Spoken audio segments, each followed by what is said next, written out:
At the boundary between peace and war, on the fault line of friend or foe, on the edge of fear for your own existence, who are you? A little human being seeking refuge and a new way of life. Who is knocking on each of our doors in the hope that the doors will be opened for him? They have lost shelter and their means of life, friends and family, work, careers and prospects, and most importantly, peace of heart and confidence, even in today. Today, Ukraine has the largest number of internally displaced persons in Europe since World War II, about 2 million people. Some have immigrated abroad, while most have moved to the front line, the so-called grey zone. A significant part have moved to other regions of Ukraine. Forced migration in Ukraine started after the occupation of Crimea and the outbreak of hostilities in Donbass. Most internally displaced persons, or IDPs, face many problems that can be overcome only by the united efforts of the state, local communities, the religious, and each of us personally.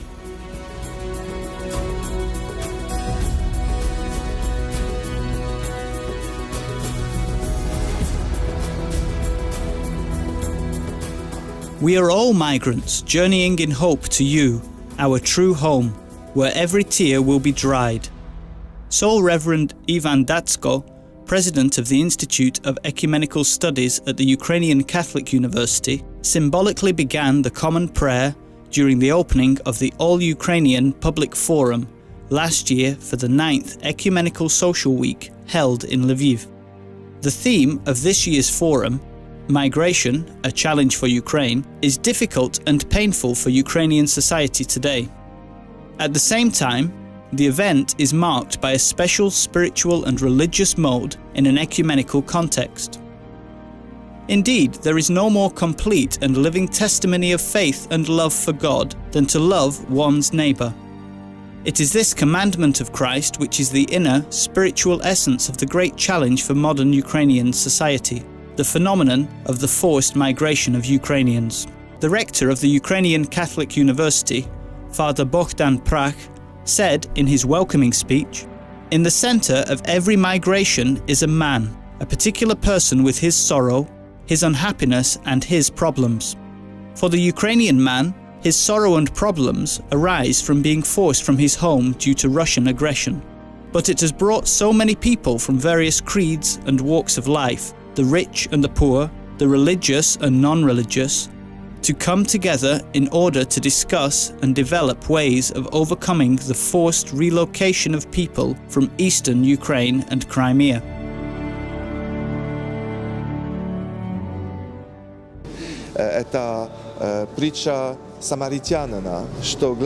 This is the parable of the Samaritan, that the main thing is to help the one who is suffering. People need to feel that we may have different political points of view, different ideological understandings of truth, but what unites us is that we all belong to humankind, and there is one God who obliges all of us to help each other.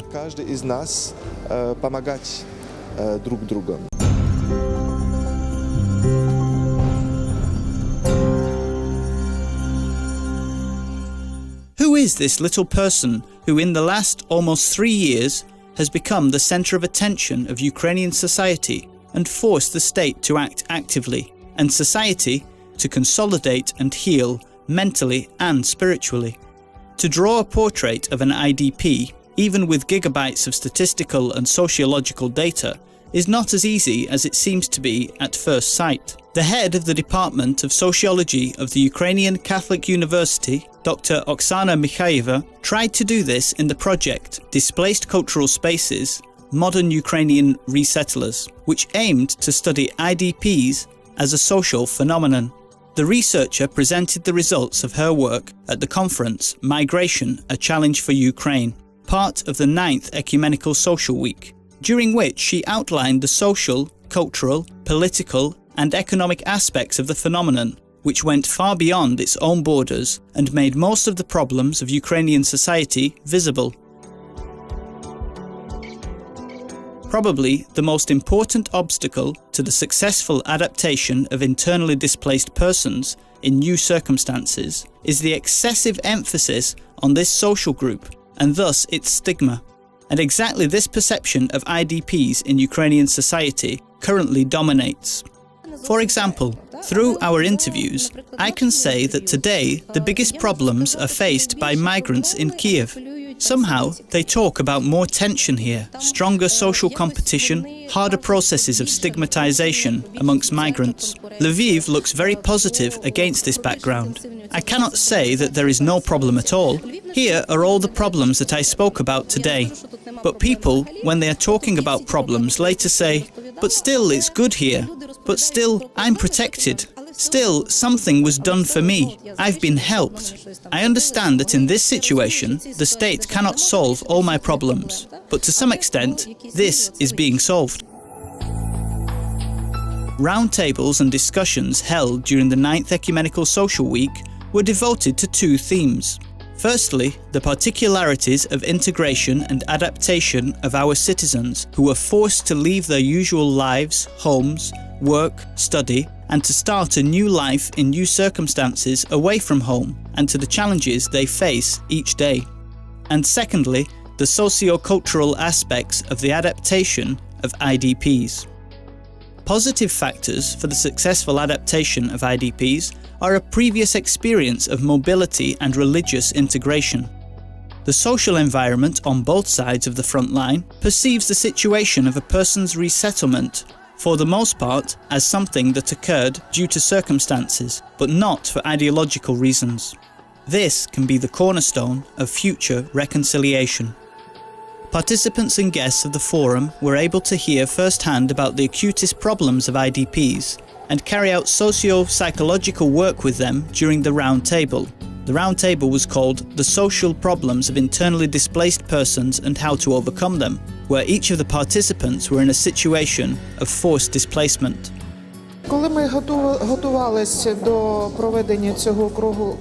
When we were preparing to hold this roundtable, I tried to do it in such a way as to really show all of the problems, the whole range of issues that resettlers face. And so, it was decided to invite to this roundtable the displaced themselves and the people who care for the problems of migrants. Especially difficult is the situation of the provision of psychological assistance to victims of hostilities and the displaced. The director of the Center for Social Services for Families, Children and Youth in Luhansk region, Irina Yeremenko, sees the only way out of this situation of the permanent distress of the population to be the end of the war. The inconsistency in the number of professionals who can now provide psychological support and the huge number of those who are injured or have psycho-emotional trauma as a result of the war do not match enormously. And so, today, we choose the way of psychoeducation. In my opinion, the only way out is the opportunity to give people the skill of self-help in this situation when there are not enough experts. The traumatic experience of the Volodymyr Dal East Ukrainian University being taken by the military in June of 2014 and its subsequent evacuation was the subject of the Dean of the Humanities Faculty, Alyona Fedorova. Today, the university has been successfully operating in Severodonetsk. Volodymyr Dal East Ukrainian University was evacuated to Severodonetsk, and on October 1st, 2014, we started classes. We have funds through grants from the European Union, with which we support our potential, which was lost in Luhansk.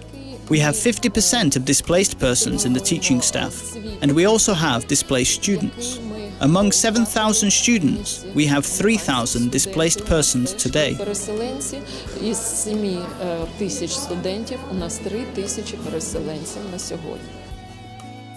To deal effectively with the problems of IDPs, they should be considered in the context of the systemic problems of Ukraine, and this is possible only with the active participation of the state. Oksana Yakovets, advisor to the Ministry of Social Policy on IDPs in the Lviv region, spoke on the achievements of the state in dealing with IDPs, as well as the difficulties and needs of the displaced. While, at the beginning, volunteers and ordinary Ukrainians took the whole weight of helping resettlers. Over time, resources began to dry out, and the state, in addition to social problems, faced primarily legal problems regarding internally displaced persons and their status. First of all, in October 2014, the law of Ukraine on the rights and freedoms of internally displaced persons in Ukraine was adopted, and, accordingly, a number of regulations issued by the Cabinet of Ministers of Ukraine were adopted. Amendments to the law on employment, which granted certain privileges to employers who employ internally displaced persons, were also worked out. Changes have been introduced to the tax code, which also regulates certain benefits in the implementation of taxes for internally displaced persons. Unfortunately, many problems related to forced migration still need to be addressed. This includes rent or home purchase, job search, and receiving social benefits at the place of temporary residence, and providing for the spiritual and religious needs of resettlers. And most importantly, the prejudices and negative image of IDPs, which inhibits their integration into local communities. The state and problems of working with IDPs in regions of Ukraine, Lviv, Kyiv, Poltava, for example, were discussed during the panel. Work experience with IDPs in the regions of Ukraine. Despite all the difficulties, now the emphasis on the situation of internally displaced persons is changing, and there is an understanding of the need to rethink and use it for the development of the community that takes them in. It also has to become a factor in the successful adaptation of immigrants into these communities. It is the human being that always stays as the most important resource. In fact, the issue of internally displaced persons is a priority for the Poltava region, because today we are one of the regions which lead in the number of migrants, and we have more than 30,000. We try to examine the issue of IDPs not only and not so much as a problem or burden for host communities, the local budget, but as a possibility to use additional human resources. People who have moved in, well, in particular into the Poltava region, are bearers of social, financial and human capital. After all, it has to be discussed.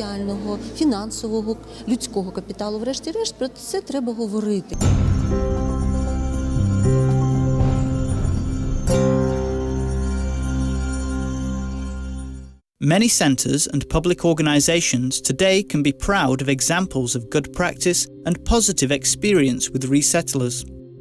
During the visits to the centres of support for displaced persons, the NGO Crimea SOS and the social enterprise Rukomysli, forum participants had an opportunity to get acquainted with their activities and achievements.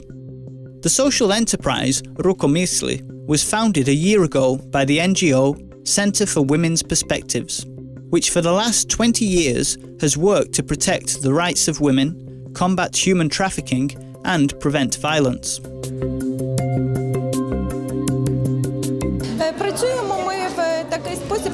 We work by conducting training courses. All courses are free and attended by people who find themselves in crisis situations. These are unemployed and demobilized soldiers from the ATO zone, but our main category is resettlers.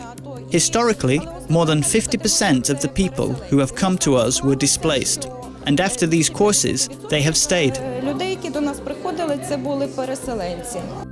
The NGO in Crimea, SOS, has been working for 3 years and now has become an all-Ukrainian organization with 5 regional offices.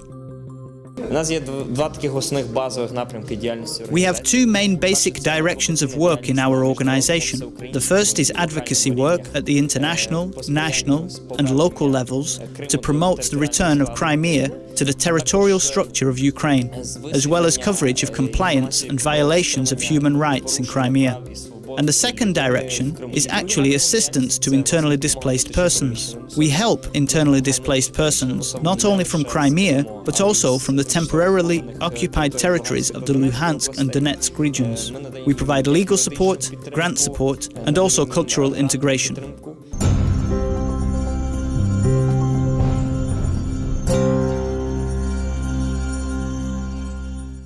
Sergei Davidov spoke about the work of the international NGO Luhanske Zemlyatsvo with IDPs.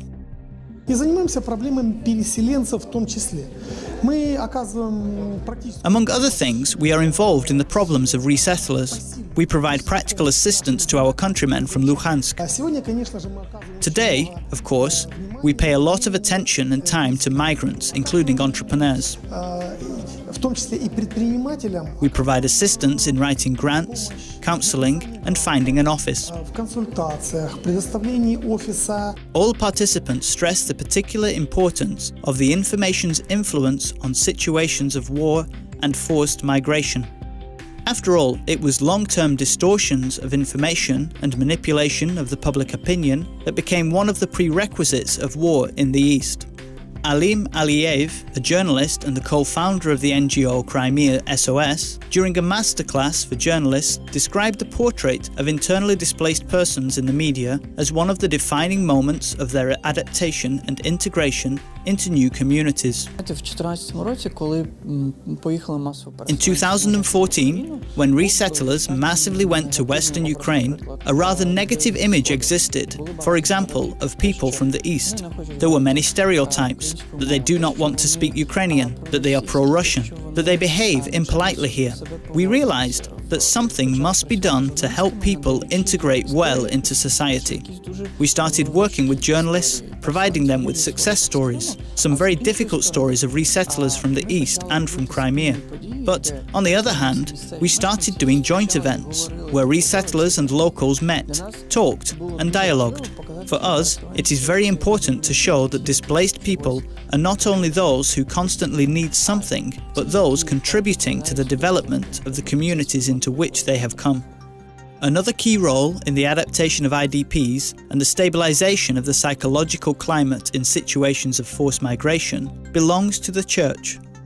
During the 9th Ecumenical Social Week, representatives of different faiths and religions shared their best practices in the area of church work with IDPs at the round table, the role of the Church in work with the displaced. The processes of forced migration are not only a Ukrainian problem. Europe is also stung by the migration crisis related primarily to the adoption of Syrian refugees. However, the scale of the problem and its possible solutions are very different, especially in the economic and organizational aspects. According to the Executive Secretary of the Church Commission for Migrants in Europe, Torsten Moritz, the experience of the Church in addressing the problems of migrants is very positive, and we should pay attention to it. There's different actions which churches in Europe are taking. In many places they're very much welcoming migrants. They're opening their doors. They provide social services. They welcome them. They organize neighborhood meetings so that the old and new neighbors can meet one another. They are very active in arguing with political powers, and they welcome generally the refugees and migrants. In some countries that needs to be improved, but in a lot of countries state actors come actively to the church and say, can you help with this and this problem?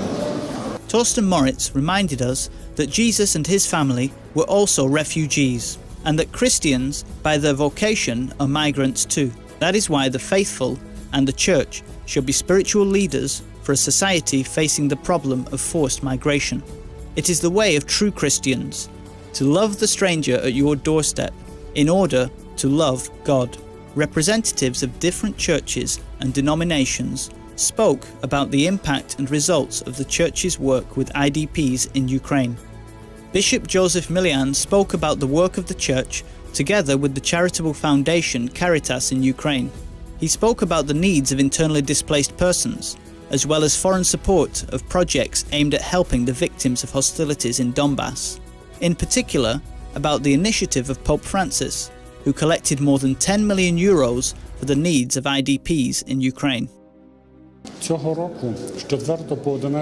This year, from September 4th to 11th, Patriarchal Synod, which brought together all the bishops of the Ukrainian Greek Catholic Church from all around the world, took place. And the main theme of this synod was diakonia, which means ministry.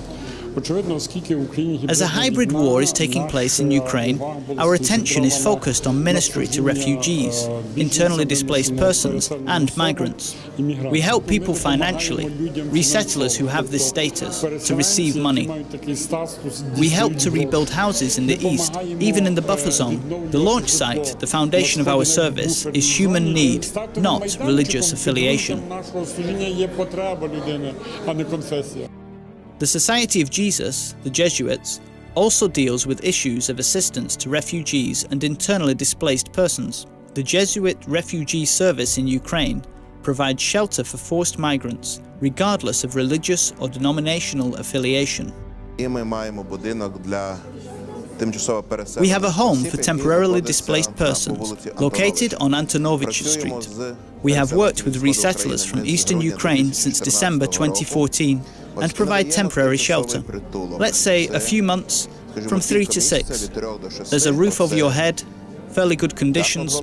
There are 3 meals a day. We have a kitchen. There is the possibility of spiritual conversations with people who come to us. We also organize various events, such as St. Nicholas celebration, Christmas, Easter, and birthdays. In other words, we are trying to create a very comfortable climate in the community.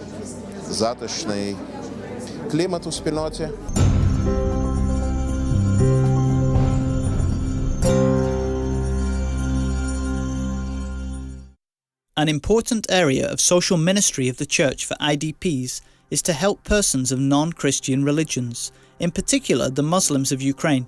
After all, they constitute a significant part of the community compactly living in the occupied territories, more than 40,000 in Crimea and over 200,000 in Donbass. The adaptation of Muslim resettlers is more complicated than that of other faiths. First of all, because many of them have experienced traumatic persecution based on nationality. The majority of Crimean Tatars are Muslims, and this year alone, 20,000 of them have left Crimea. Another problem is the unsuitability of religious environments for ceremonies in the places of temporary residence of the IDPs for the Muslim religion. The spiritual administration of Muslims of Ukraine, Ummah, helps its faithful, not only financially, but also socially and psychologically, to adapt to the mostly Christian environment. The first aspect is a spiritual and religious ministry, when we try to fulfill all the religious needs of internally displaced persons. This applies to adapted rooms for prayer, cemeteries, ordinances, spiritual support. As to the second aspect of our service, it is help in adapting and integrating at the new location. Maybe to learn the language, maybe somehow to learn to live among this community. The third aid we provide is material assistance, mainly through donations from Ukrainian Muslims and from foreign Muslim organizations. The social ministry of the Church has a very strong influence also on the spiritual and psychological healing of the community and every individual, in particular in terms of the breakdown and loss of home, family, and usual course of life. The most difficult situation is in the buffer zone, near the fault line as it was called by Grigory Seleshchuk, project coordinator in assistance for internally displaced persons at Caritas Ukraine, speaking about the difficulties in working with IDPs and the reconciliation strategy in border communities. However, despite all the consequences of the internal migration processes, a number of positive aspects can be highlighted. The tendency to the formation of a political nation with a priority of citizenship over ethnicity, establishing in the community values of true diversity and acceptance of the other, consolidation of society and increasing mobility, observance of human rights, and an increased interest in the people's own history and culture.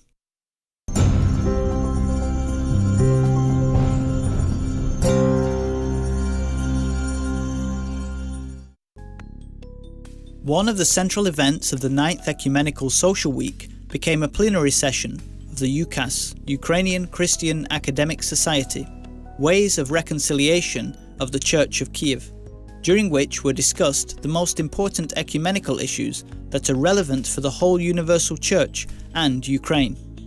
Dr. Anton Arzhikovsky spoke about the publication Ecumenical and the state of study of the Kievan Church in the context of the Association of Churches in Ukraine. 11 лет, что мы встречаемся в Украинское христианское академическое товариство. For 11 years, we have been meeting in the Ukrainian Christian Academic Society with intellectuals from different churches, Catholic and Orthodox. And it is very important that we have reached a sufficient level of trust and friendship that we can release a collection with the results of our work, our previous sessions. And these are very important documents.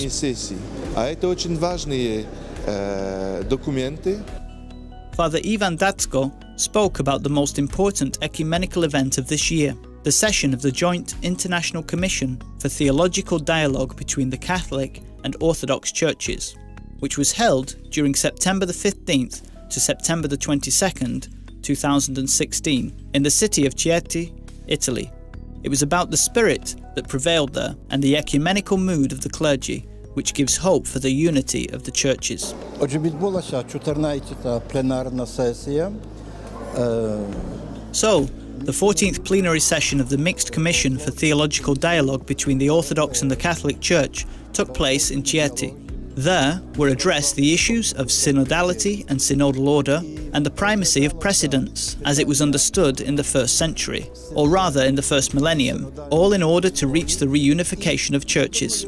I think that if there is the goodwill and the desire of participants, Orthodox and Catholics, to enter into communion, then we shall reach it. During the UCAS meeting was discussed, in particular, the possibility of unity and ways of reconciling the Kyivan Church. A constructive path to unity includes as a basis mandatory perception of yourself.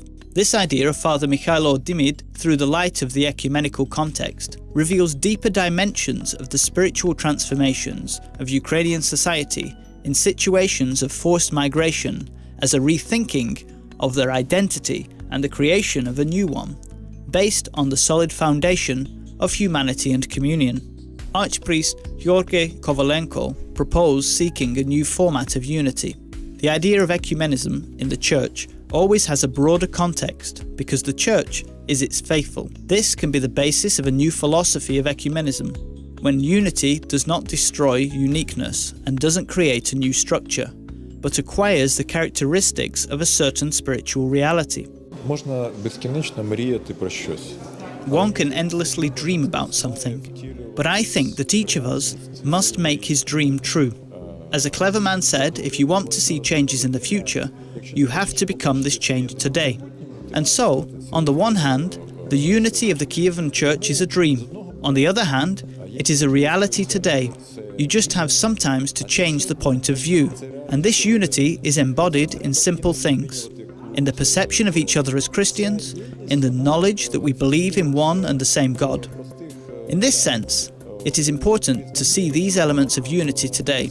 In fact, we have to look for a modern format of unity that already exists. В одного й того самого Бога.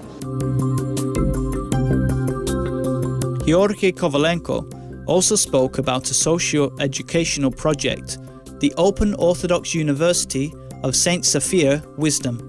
It is a platform for communication, discussion, education and science, which unites people of different religions and faiths to discuss issues of reforming society. The UCAS meeting resulted in recommendations for the further development of ecumenical dialogue at the national level.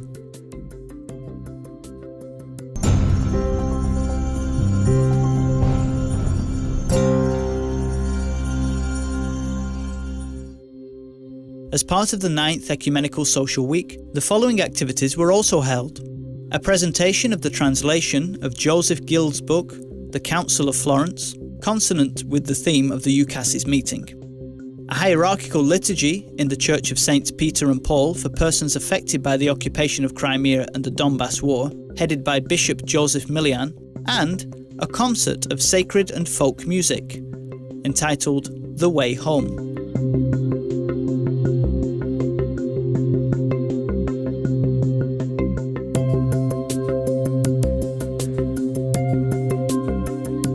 Traditionally, the 9th Ecumenical Social Week ends with a resolution, an appeal to the faithful of all churches and members of religious organisations to the representatives of the Ukrainian authorities and politicians, and to the media for full cooperation and assistance to IDPs.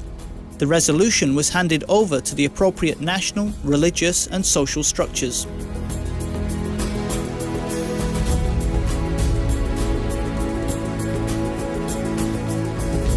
The 9th Ecumenical Social Week has become, for many, the discovery of numerous problems of Ukrainian society, often ignored and hushed, and also a big step to overcoming them.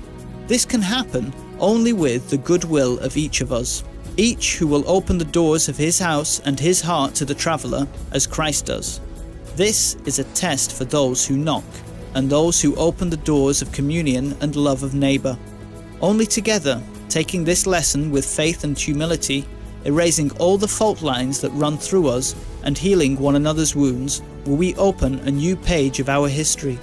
The faith's calling is to erase boundaries and conventions, build bridges and create new, bright ways to the Lord, to enlighten our common home where every little human being is comforted, where every tear will be dried. The organisers express their gratitude to partners, media partners, volunteers, all people of goodwill.